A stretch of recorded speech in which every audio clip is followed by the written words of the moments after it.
Artist Journal, August 23rd, 2022, Berlin. My name is Adrian Pocobelli. I am your artist reporter. A great Rauschenberg term, which we will go into in a future episode, but last night was a late night, so bear with me here.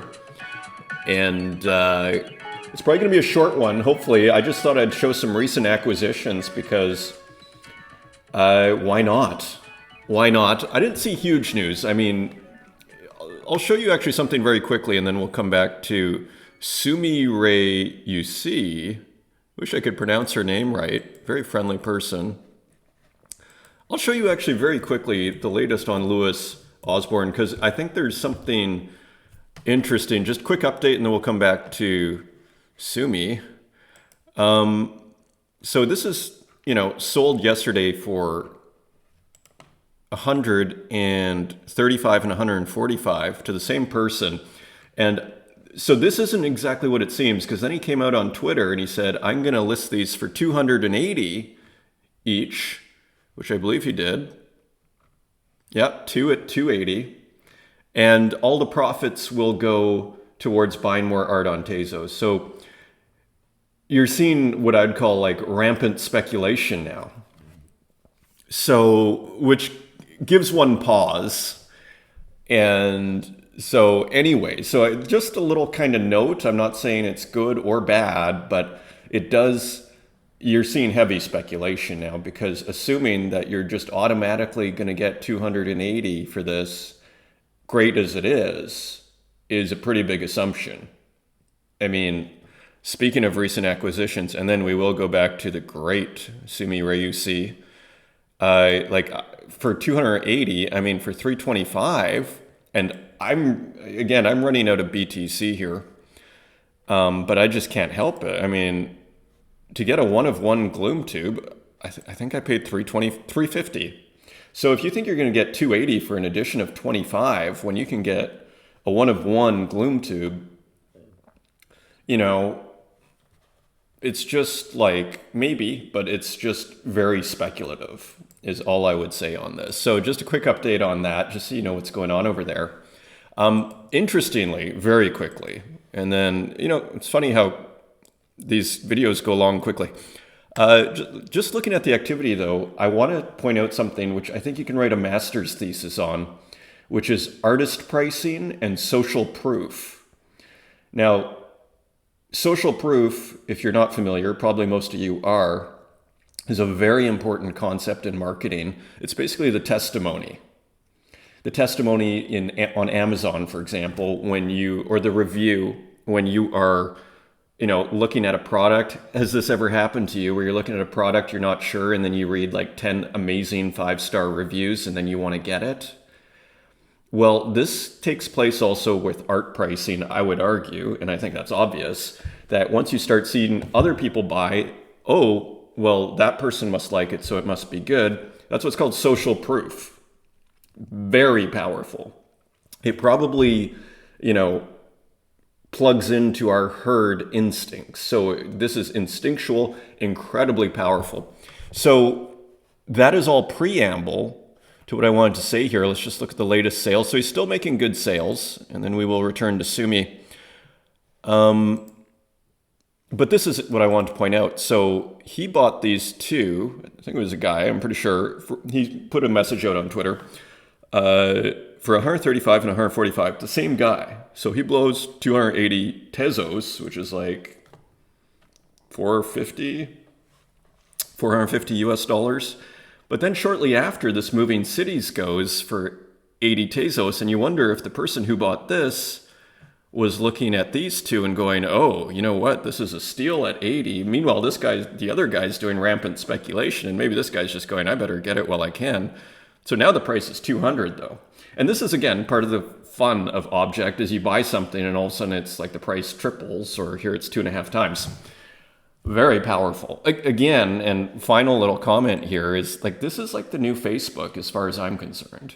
Like, if I was Facebook or Mark Zuckerberg, this is what I would be worried about, because I'm hooked on this. Obviously, like, it's probably like an ailment at this point. I'll probably buy art till I have no money left at this rate. So I need to stop basically right away. Um, but all to say, yeah, this is, and you get your little notifications in the morning, which just brings joy to my heart. So the world is coming, and it's a very small community, if you ask me, still. I mean, you look at the collectors, and a lot you still recognize. A lot of familiar names out there, which again was great to meet some of these people on a Twitter Spaces the other day.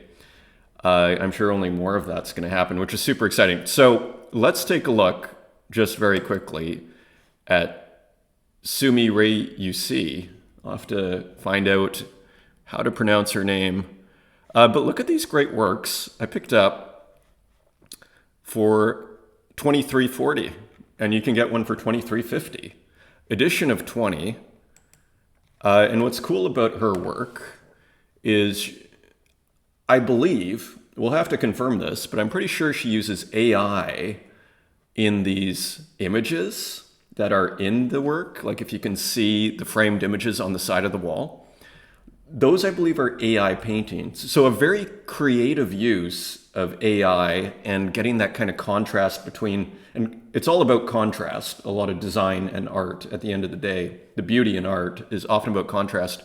And here you get a wonderful contrast between her work, which is, done by hand and done by a person who's thinking semi-rationally, not too rationally, hopefully, but you know what I'm saying, like someone who is organizing stuff. And then that contrasts with this artwork, which is created by AI. So you're getting a contrast between human and machine, is I guess where I'm going with this. So a beautiful work. And again, it's actually hard to tell if the carpet is like a Photoshop, like of a real photo of a carpet, or if it's kind of traced. I think it's a real carpet, which kind of just adds another contrast.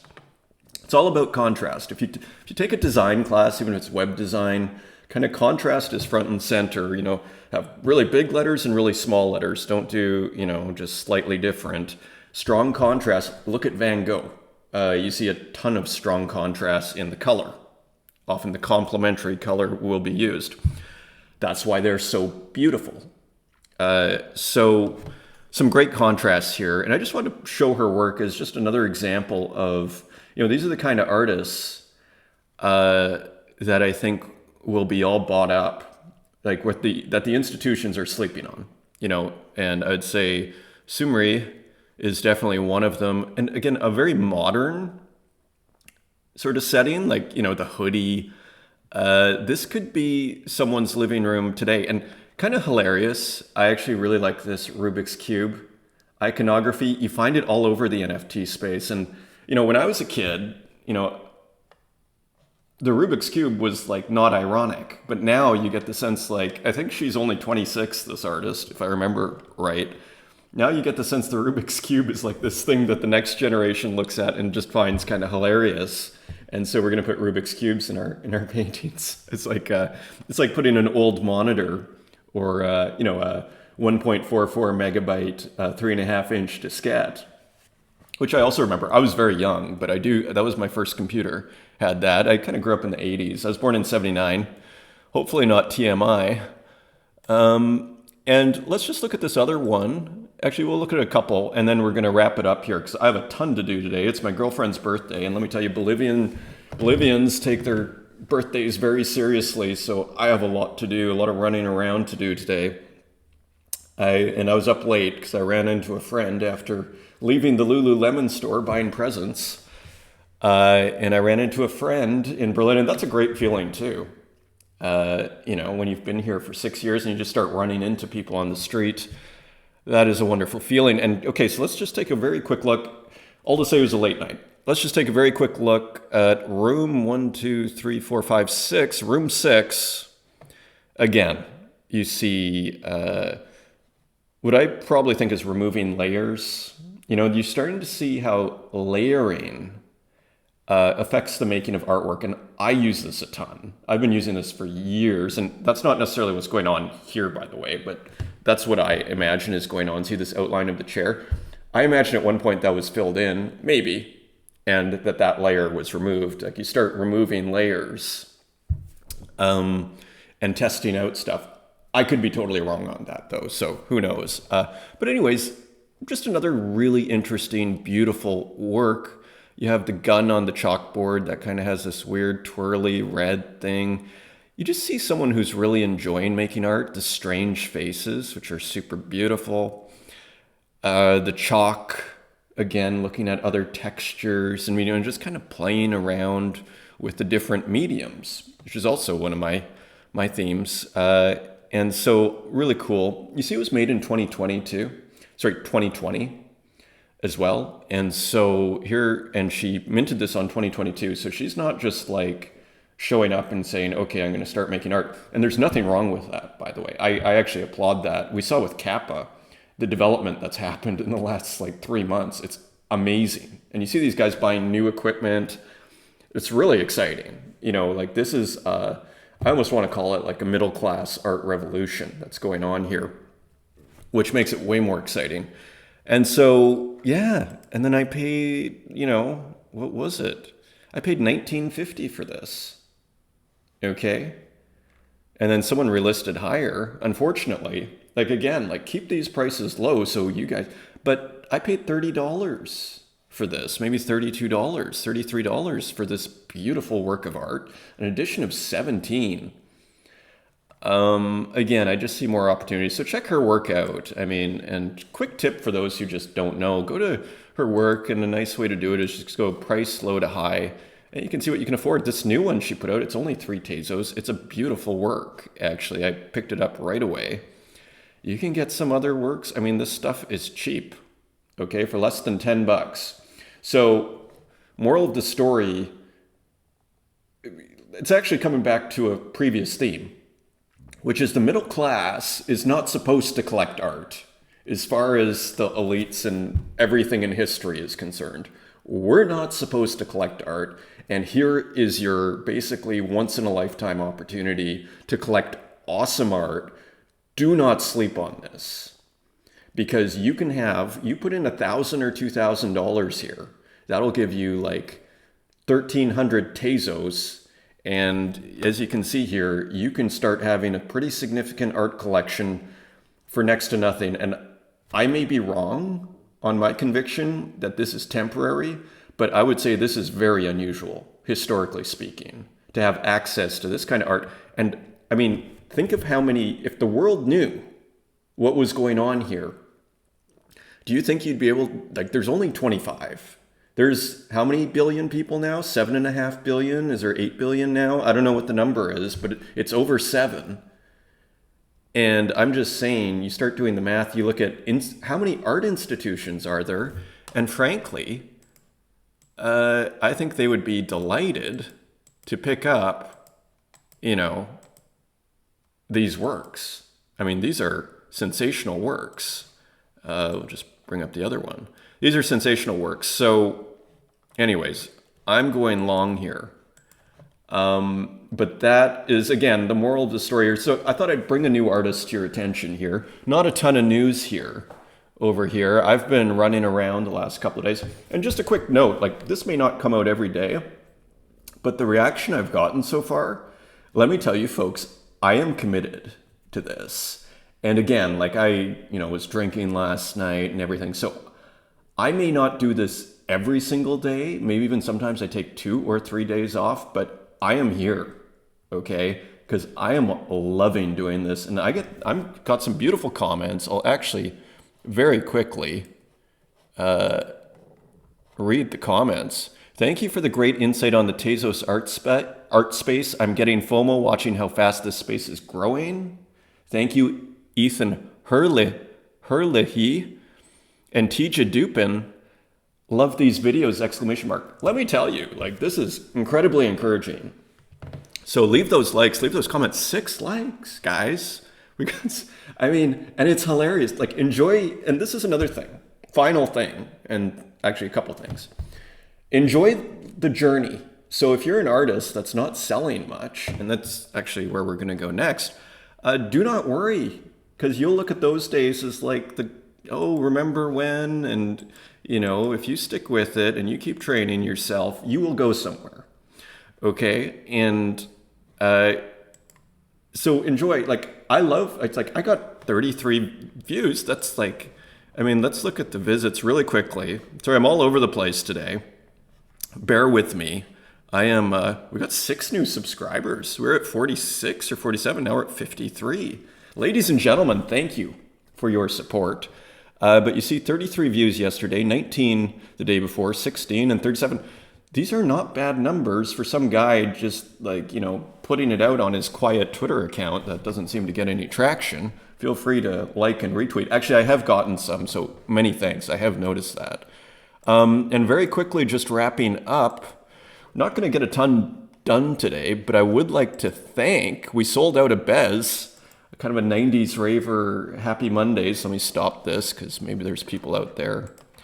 But very quickly, Mikey Wilson, actually, he has been very supportive on Twitter. Thank you, Mikey Wilson. Much appreciated. I hope you enjoy your one of 3. So we sold that, and we sold something else. I think we sold 2 things, or I sold. I will get to it the next episode. But all to say, it really helps to get your name out there too, and just to show up. You can't be out there and you can't be bitter about the world not knowing about you if you're not showing up and putting yourself out there. And yeah, so there's that. And finally, I think I have this, and I'm just working on this. And I have different versions of these. So this is very new. So you see how I kind of work my process, and maybe I'll be like, oh, maybe I want that blue dot that's kind of at the bottom here, but I want to keep the rest how it is. So maybe I'll put on a mask and I'll start experimenting and be like, okay, maybe that, and okay, maybe kill that. So that's just part of what I'm working on. So I'm working on this screen memory here. I really like how it's coming, actually. And I added the iPad to the mix just to add, I used to go phone to laptop to make this series, but I've added the iPad as in between. And it's actually, it adds another fun element. And here, back to contrast finally. Here you get a nice contrast. You have extremely flat color shapes here. Almost digital, hard, curved shapes. And that contrasts with, say, this Italian painting that is kind of graded, chiaroscuro, or, the light and dark. I mean, I wouldn't necessarily consider this necessarily. It's probably a little bright for a traditional chiaroscuro, if I'm pronouncing that right. But you see contrast, strong blocks of color with like this kind of brownish gradient. So that's a strong contrast. So just a practical example of what I'm talking about. Thank you for joining this episode, and we will have many more. Again, don't worry if I miss a day here and there. I'm completely committed to this, okay? So that's all for now. Enjoy your day, and until next time, take care.